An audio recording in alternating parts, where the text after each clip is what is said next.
చెరువులు, కుంటలు, నాలాలతో పాటు ప్రభుత్వ స్థలాలను ఆక్రమించే వారిపై కఠిన చర్యలు తీసుకునేందుకు ప్రభుత్వం ఏర్పాటు చేసిన హైడ్రా ప్రత్యేకంగా ప్రతి సోమవారం ప్రజావాణి నిర్వహిస్తుంది. ప్రజావాణిలోకి వచ్చిన ఫిర్యాదులను అనుసరించి చర్యలు తీసుకుంటూ ఉంటుంది. ప్రజావాణి తీసుకున్న చర్యలు చాలా స్పష్టంగా కఠినంగా ఉండడంతో ఎక్కడికక్కడ కబ్జాలు జరగడం చాలా మటుకు నివారించగలిగారు. అదేవిధంగా చెరువులను కూడా కాపాడగలిగారు. అదే ప్రస్తుతం ఏదైతే హైదరాబాద్ పూర్తిగా వరదలు వచ్చినప్పుడు, వర్షాలు వచ్చినప్పుడు వరదనెట్టుతో నిండిపోతున్న దాని నుంచి కాపాడేందుకు కూడా ప్రత్యేకమైన యంత్రాంగాన్ని, వ్యవస్థను సిద్ధం చేస్తూ వస్తుంది.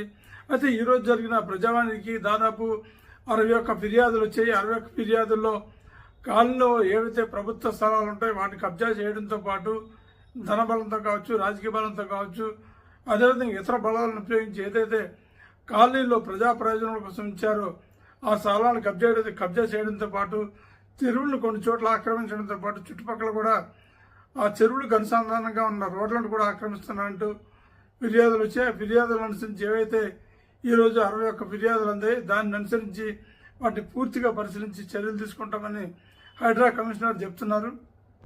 ఇదే విధంగా ఏదైతే ప్రభుత్వ స్థలాలు కాలనీల మధ్యలో ఉంటాయో వాటిని కాపాడుకుంటూ ప్రజా ప్రయోజనాలకు కేటాయించినట్టు కూడా కొన్ని విజ్ఞప్తులు వచ్చాయి. అదేవిధంగా మరికొండ పరిధిలో కూడా గుట్లబేగండ పరిధిలో ఏదైతే చెరువులు ఉన్నాయో, ప్రభుత్వ స్థలాలు ఉన్నాయో వాటిని ప్రజా ప్రయోజనాలు కేటాయించడానికి కొన్ని విజ్ఞప్తులు వచ్చాయి.